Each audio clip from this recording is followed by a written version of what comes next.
And they are not thoughts, there are so many questions in my head. Looking at the dirty 10, I am now 64 years old. How many of this dirty 10 has gotten into my system? I'm just wondering.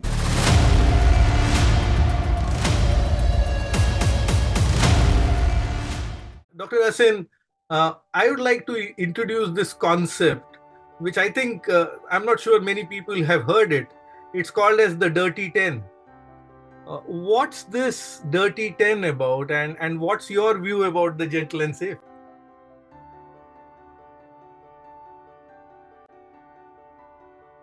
Are the chemicals which can even pass through the skin and they can get into systemic circulation, and that is why these are the dirty 10 which are listed over here.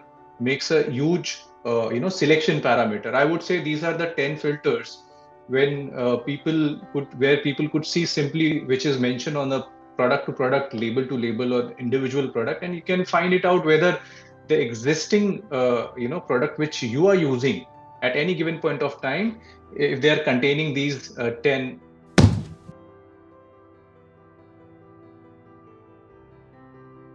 So the most commonly seen skin irritant, which is tagged as a skin irritant, is sodium lauryl sulfate, or sodium lauryl sulfate. Basically, SLS was very initially was used as a dishwasher. But over a period of time, people started also using this in the bathing preparations.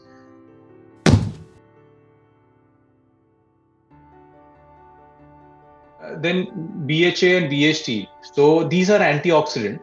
So BHA is generally used to preserve the oils, so that they don't degrade fast. And that has been put also at the time. They are also found in the edible oils. Although various countries have put ban on them, but still people want to keep the shelf life of oil, whether it is external application oil, moisturizer, it can be also found in the serums, skin serums, wherever there is a oil.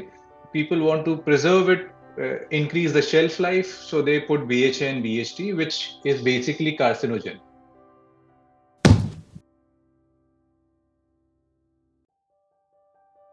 Then there are a lot of dyes, so we generally use these dyes for dark hair.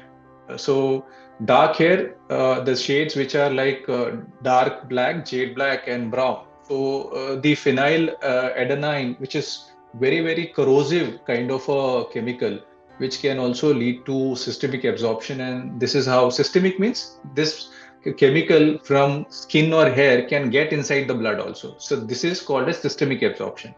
It can reach to systemic absorption and can create various problems, right? They are also one of the EDCs, endocrine disrupting chemicals.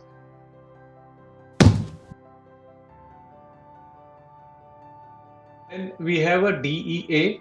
Now, DEA is the substance which is found in lot of surfactant, and this can lead to problems, which is suddenly stripping out the water from the skin, disrupting the skin's barrier effect.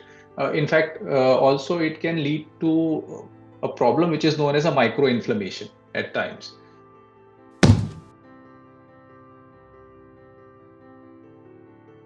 Okay. Then dibutyl phthalates. Phthalates are basically ingredients, chemical ingredients, which are used as an insecticide in certain cases. But at the same time, since they are a very strong antimicrobial, so people use this to increase the shelf life.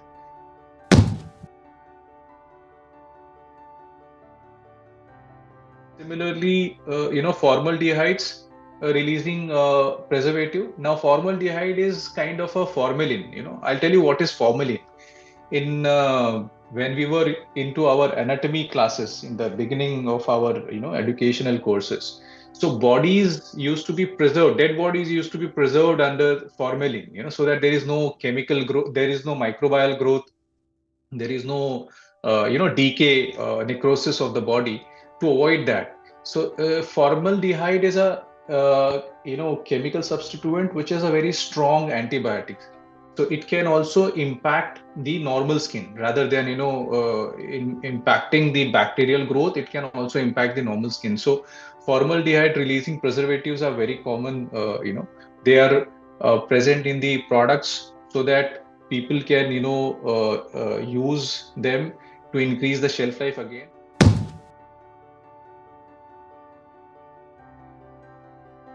So like that, parabens, many of us know about the parabens. They are the largest chemicals which are used as preservative in food product. They are used also as preservative in topical products.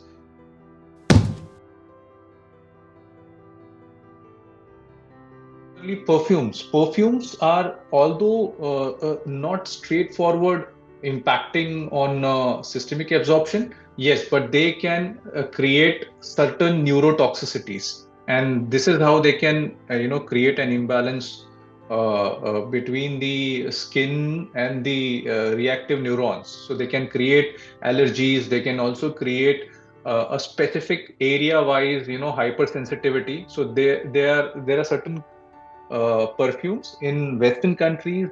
They have listed out the chemical ingredients within the perfumes, and they have banned those ingredients so that they are not being used. But then, very few people are aware of it.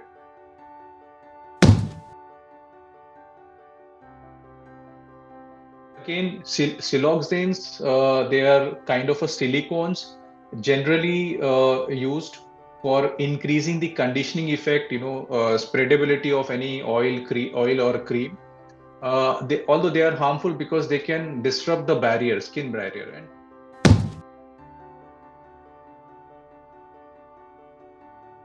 triclosan is again the preservative, which is used mostly in the soap, which is also used mostly in the cream like acne controlling cream, antibacterial creams, etc.